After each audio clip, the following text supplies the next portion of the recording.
नमस्कार दोस्तों।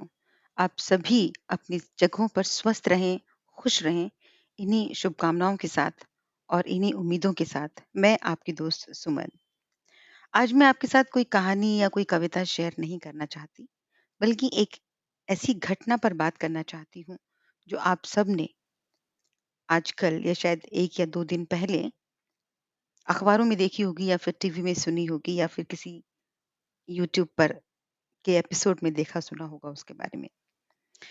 दोस्तों प्यार में और ख़ास तौर से एक तरफ़ा प्यार या दोस्ती में, जो प्यार करने वाला इंसान है वो इतना आत्म केंद्रित हो जाता है, अपने मन की दुनिया में इतना खोकर जीता है कि उसे कभी ये पता नहीं चलता कि सामने वाले इंसान ने उसे कोई शब्द भावनाओं में कहे हैं या सिर्फ़ उसे टरका देने के लिए कहे हैं या फिर एक खेल है जो उसकी भावनाओं के साथ खेला गया है।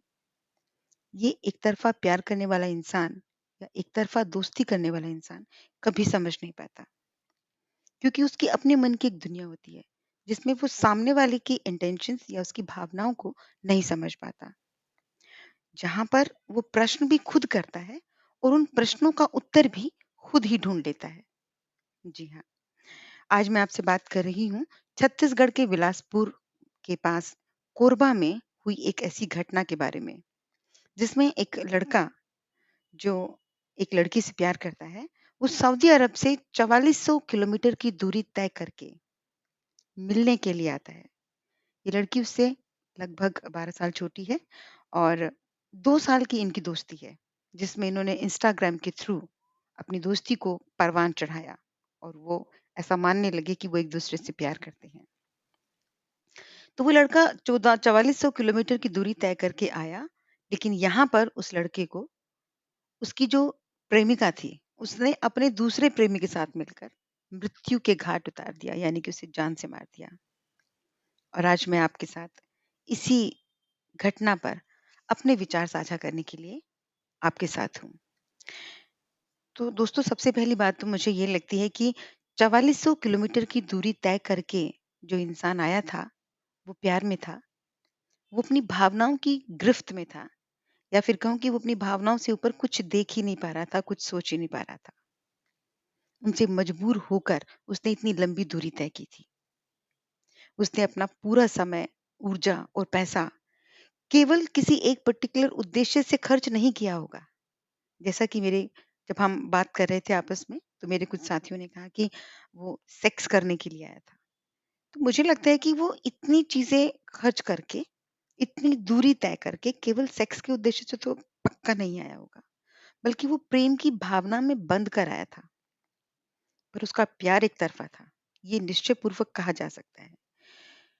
क्योंकि इसी प्यार की वजह से वो उस लड़की की बातों से, उसके व्यवहार से जो वो लगभग 2 साल से उसके साथ जी रहा था, कोई तर्कपूर्ण अनुमान नहीं लगा पाया कि उसके साथ उस लड़की के पास जाने से इस तरह की कोई घटना भी हो सकती है। और बस अपने प्यार के अंधेपन में वो एक ऐसे अंधे रास्ते पर निकल पड़ा, जहाँ पर उसे केवल मौत मिली। तो यहाँ पर एक चीज़ तो तय थी कि यदि इन दोनों में प्यार होता, तो ऐसी दुर्घटना नहीं हो सकती थी या फिर कम से कम वो लड़की उसकी हत्या में शामिल नहीं पाई जाती। दोस्तों इस घटना में एक तरफ़ा प्यार के अलावा एक और महत्वपूर्ण मुद्दा है और वो है पैसा। ये मरने वाला प्रेमी अपनी प्रेमिका को बहुत पैसा देता था। उसकी हर छोटी-बड़ी ज़रूरत को पूरी करने के लिए उसने उसे अथाह पैसा दिया। मतलब जितनी उसकी कैपेसिटी थी, उतना पैसा उसने उसको दिया। और पैसे की इस लालच ने उस लड़की को लड़के से जोड़े रखा। प्यार न होते हुए भी वो पैसे के लिए उससे जुड़ी रही और केवल जुड़ी नहीं रही, बल्कि उसे ज़्यादा से ज़्यादा पैसा मिल सके और वो लड़का उसे नियमित रूप से पैसा दे, इसके लिए उसने खुद को प्यार के नाम पर वीडियोज़ में अपने आप को नंगा भी किया, अपने उस प्रेमी के सामने, जिसे वो लड़की कहती थी कि मैं प्यार करती हूँ। लेकिन हम सब जानते हैं और अब शायद पूरी दुनिया जान गई है कि वो प्यार नहीं था, बल्कि उनका लालच था, वो भी पैसे से लेकर, है ना?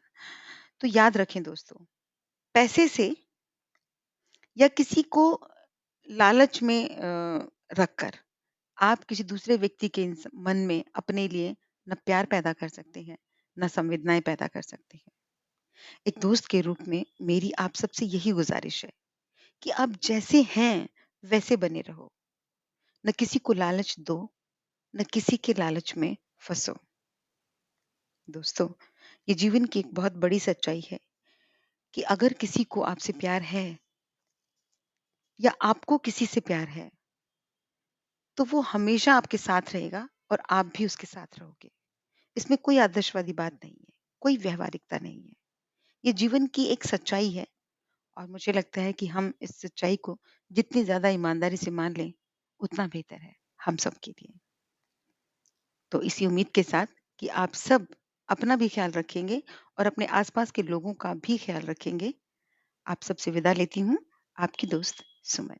Take care, bye bye.